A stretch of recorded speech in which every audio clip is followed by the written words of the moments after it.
ប្រាប់បងថាបាយដូចមកហែកបេះដូងសំដីអូនសែនឆ្កងបងទ្រាំស្ដាប់លំចប់អូនថាធន់មកបងថាមិនគួរឲ្យស្រឡាញ់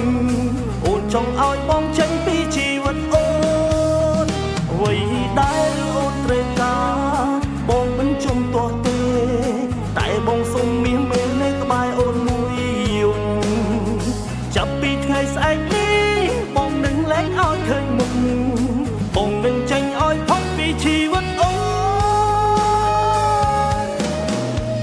ចាប់ពីស្អែកតទៅទៅអូនលែងលំបាកទៀតហើយក៏គ្មានទៀតឡើយអ្នកនៅទៅមុខនឹងតែអូនធ្លាប់ស្នេហ៍ហើយប្រែថាស្អប់បងផុត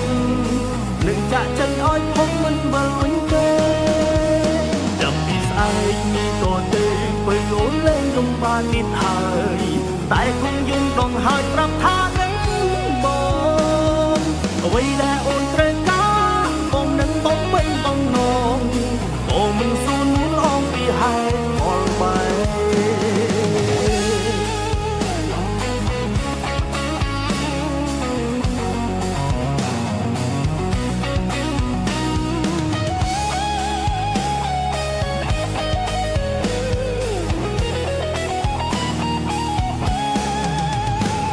សុខមកប្រាប់បងថាបាយ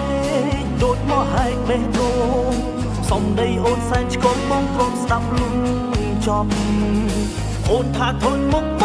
ងថាមិនគួរឲ្យស្រឡាញ់អូនចង់ឲ្យបងចេញពីជីវិតអូនអ្វីដែលអូនត្រូវការបងមិនជំទាស់ទេតែបងសុំមាសមេនៅក្បែរអូនមួយយំចាប់ពីថ្ងៃស្អែកបងនឹងលែងឲ្យឃើញមុខបងនឹងចេញឲ្យផុតពីជីវិតអូនចាប់ពីស្អែកតទៅបើអូនលែងលំបាកទៀតហើយក៏គ្មានទៀតឡើយអ្នកនៅទៅមុខដូចតែអូនធ្លាប់ស្នេហ៍ហើយប្រែថាស្អប់បងផុតនឹងចាក់ចេញឲ្យផុតមិនវិលវិញទេ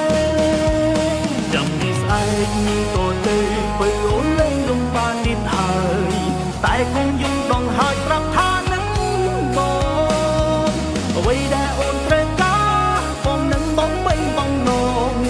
ក៏មិនស៊ូនអងពីហេតុផលបែបចាប់ពីស្អែកតទៅបើអូនលែងលំបាកទៀតហើយក៏គ្មានទៀតឡើយអ្នកនៅទៅមុខនឹងតែអូនធ្លាប់ស្នេហ៍ហើយប្រែថាស្អប់បងផុតនឹងចាក់ចេញឲ្យផុតមិនវិលវិញទេចាប់ពីស្អែកតទៅបើអូនលែងលំបាកទៀតហើយតែគង់យើងដងហើយប្រាប់ថា